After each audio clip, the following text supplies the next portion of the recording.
নমস্কার বন্ধুরা, তোমরা কেমন আছো? আশা করি তোমরা খুব ভালো আছো। আমিও খুব ভালো আছি। আজ আবার চলে এসেছি তোমাদের জন্য ভগবানকে কেন্দ্র করে, অর্থাৎ সনাতন ধর্মকে কেন্দ্র করে কিছু কথা বলতে। যদি তোমাদের সনাতন ধর্মকে কেন্দ্র করে, অর্থাৎ ভগবানকে কেন্দ্র করে কথাগুলো শুনতে ভালো লাগে, আমার পুরো ভিডিওটা শোনো। আমার মনে হয় তোমরা অনেক কিছু শিখতে আর জানতে পারবে। আর যদি ভগবানকে কেন্দ্র করে কথাগুলো শুনতে ভালো না লাগে বা দেখতে ভালো না লাগে, তো আমার ভিডিওটা স্কিপও করতে পারো। তো চলো শুরু করা যাক আজকের কথা। অনেকের বক্তব্য থাকে, ভগবান তো দেখছে, সে তো সর্বজ্ঞানী সর্বজ্ঞাতা। ভগবান যখন দেখছে ওই মানুষটা এত পরিমাণে অত্যাচার করছে, সমাজে অবিচার ফেলাচ্ছে, তবু কেন চুপ করে আছে? কেন তার উত্তর দিচ্ছে না? দেখবে, যখন মানুষের উপর কোনো প্রকারের অত্যাচার হয়, তখন তারা খুব ক্ষেপে যায়। যদি তারা সাহায্য না পায়, তখন অবশেষে গিয়ে তারা ভগবানকে দোষারোপ করতে থাকে, যে ভগবান তুমি তো দেখলেও আমার পরে অত্যাচার করলো, তবু তুমি কেন আসলে না? কেন আসলে না আমাকে সাহায্য করতে? তুমি তো চাইলে পারতে আমাকে তার হাত থেকে রক্ষা করতে, তবুও কেন আসলে না? এত নিষ্ঠুর কেন হলে? সারা জীবন তো আমি তোমার পুজো করলাম, তবুও তুমি আসতে পারলে না একবারও আমাকে সাহায্য করতে? কি পাপ করেছি? কেন ওর অন্যায়গুলো তুমি মুখ বন্ধ করে, চোখ বন্ধ করে সহ্য করলে? তোমার উচিত ছিল না আসার, প্রতিবাদ করার? এমনি অনেকেই বলে ভগবান কারোর ব্যক্তিগত জীবনে হস্তক্ষেপ করে না। এটা আমাদের সবার আগে জেনে রাখতে হবে। হ্যাঁ, ভগবান কখনো কারোর ব্যক্তিগত জীবনে হস্তক্ষেপ করে না। তুমি ভালো পথে হাঁটবে কি বাজে পথে হাঁটবে, সেটা তোমার উপর নির্ভর করে। ভগবান সেই সময় হস্তক্ষেপ করতে আসে না। যেমন আমরা ছোটোবেলায় প্রত্যেকেই স্কুলে গেছি। স্কুলে যখন এক্সাম হতো তখনের কথা চিন্তা করো। আমরা যদি এক্সাম হলে বসে কোশ্চেন অ্যান্সারটা ভুলও লিখতাম, তাও কিন্তু টিচাররা কোনো কথা বলতো না, চুপচাপ দেখতো, চলে যেত। আবার ঠিক লিখলেও টিচার বলতো না যে বাহ মেয়েটা ভালো পড়াশুনো করেছে, তো একদম কারেক্ট লিখেছে, বলতো কি? কিচ্ছু বলতো না, চুপচাপ দেখতো, চলে যেত। হতো কি না? ভগবানও ঠিক তাই।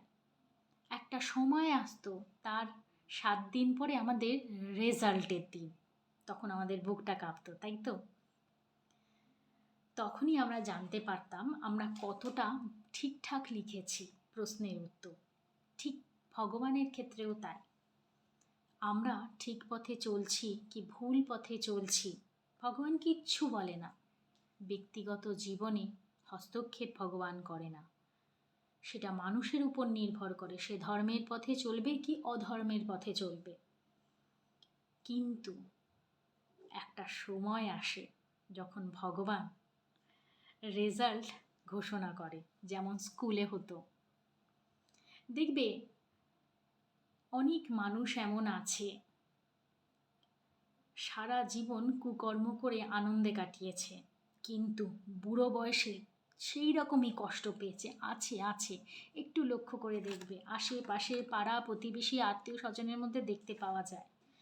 দেখবে এরকম টাইপের কথা হয়, ও কি কম করেছে ইয়াংকালে বাজে কাজ, তো এখন কেন ভুগবে না? দেখবে বয়স্ক লোকরা এরকম বলে। ও তখনই পেয়ে গেছে তার রেজাল্ট, মানেটা বোঝো। আবার অনেকে দেখবে সারা জীবন বাজে কাজ করার পরও রেজাল্ট কিন্তু পায়নি, ভালোই সুখে দিব্যি আরামসে মরেও গেল। মরে যাওয়ার পরে কি তোমরা ভাবছো ঝামেলা চুকে গেল? আমরা যেমন বেঁচে আছি এই জগৎ, ইহলোকে আছি, পরলোক বলেও কিছু একটা আছে। পরলোকে কি হচ্ছে তার সাথে তুমি কি গিয়ে দেখেছো? শোনো, কর্ম খুব নিষ্ঠুর গো। কর্ম কারোর পিছু ছাড়ে না, ভগবানদেরও পিছু কর্ম ছাড়েনি। তাই কর্মের ফল প্রত্যেককে ভোগ করতে হয়, এই জন্মে না হলেও পরজন্মে, ইহকালে না হলেও পরকালে। তো এই জিনিসগুলো মাথায় রাখতে হয়। তাই কিছু ভগবানের উপর দোষারোপ করার আগে 10 বার চিন্তা করবে। আমরা নিজেরা কতই না ভুল করি এবং সেই ভুলের মাসুল আমাদের দিতে হয় প্রত্যেককে। আমি ভুল করলেও আমাকে ভুলের মাসুল দিতে হবে, এটাই তো বাস্তব। যেমন এনার্জি তুমি দেবে, সেমনি এনার্জি ইউনিভার্স থেকে সেরকমই রিটার্ন পাবে। এটাই নিয়ম, এটাই ল। তাই আমরা যখন দুঃখ পাই তখন ভগবানকে বলতে থাকি, হ্যাঁ আমার কপালে দুঃখ দিলে, তুমি এই করলে, ওই করলে, সেই করলে। আর ভগবান এত ভালো, হয়তো সেই কারণেই সে তার পথটা পেয়েছে ভগবানের। ভগবান মুখ বন্ধ করে সহ্য করে যায়। ভগবান কিন্তু সেই প্রশ্নের উত্তরও দেয় না এবং তার পরিবর্তে তোমাকে দুঃখও দেয় না। তুমি তোমার কর্ম অনুযায়ী দুঃখ পাও।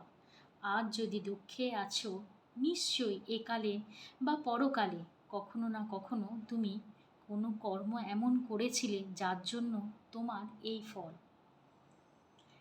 তাই যতটুকু জানার ছিল তোমাদের আমি শেয়ার করলাম, যতটুকু আমি জানি তোমাদের সাথে আমি শেয়ার করলাম। যদি ভালো লেগে থাকে আমার ভিডিওগুলো, অবশ্যই আমার চ্যানেলটাকে সাবস্ক্রাইব করবে, লাইক করবে, কমেন্ট করবে আর শেয়ার করবে। আর যদি কিছু জানার থাকে তাহলে অবশ্যই কমেন্ট সেকশানে কমেন্ট করবে। তো আজকের মতন টাটা।